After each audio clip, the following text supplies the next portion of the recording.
राजगढ़ नाम के एक छोटे से गांव में गंगाराम नाम का एक किसान अपनी पत्नी सावित्री और 3 बच्चों के साथ रहता था। गंगाराम मेहनती था, पर किस्मत हर बार उसके साथ कोई न कोई खेल खेल जाती थी। इस बार उसने गांव के महाजन भैरवलाल से उधार लेकर खेत में गेहूं बोए थे।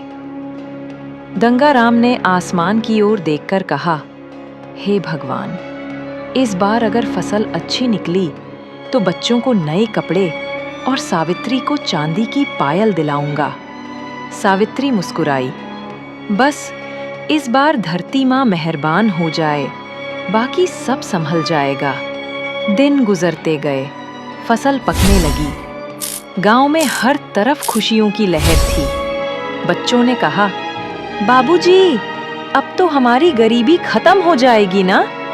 हाँ बेटा, मेहनत कभी खाली नहीं जाती। लेकिन उस रात नियति ने फिर करवट ली। आसमान में बिजली चमकी और तेज आंधी के साथ बारिश शुरू हो गई। सुबह जब गंगाराम खेत पहुंचा तो उसकी सारी फसल नष्ट हो चुकी थी।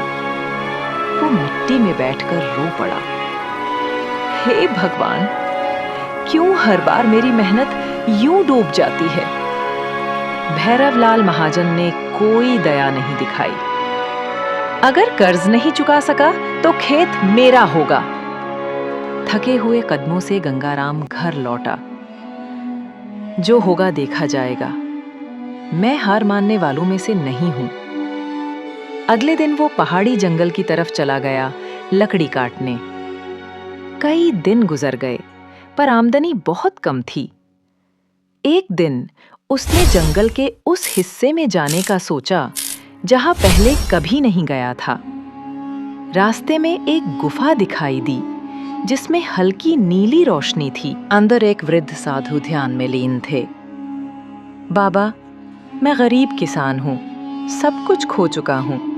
साधु मुस्कुराए। ये दीपक कर्म का दीपक है।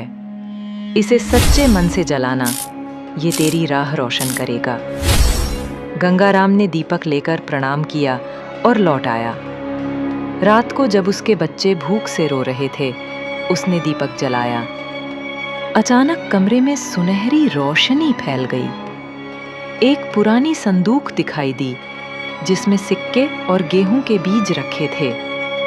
उस पर लिखा था, ये बीज उसी के खेत में उगेंगे जो ईमानदारी से मेहनत करेगा। गंगाराम ने अगले दिन उन्हीं बीजों से बुवाई की। इस बार खेतों में सोना लहराया। उसने अपना सारा कर्ज चुका दिया और गांव में एक भोजनालय खोला। भगवान ने नहीं, मेरे कर्म ने मेरा भाग्य बदला है। जो मेहनत और सच्चाई से चलता है, उसके दीपक को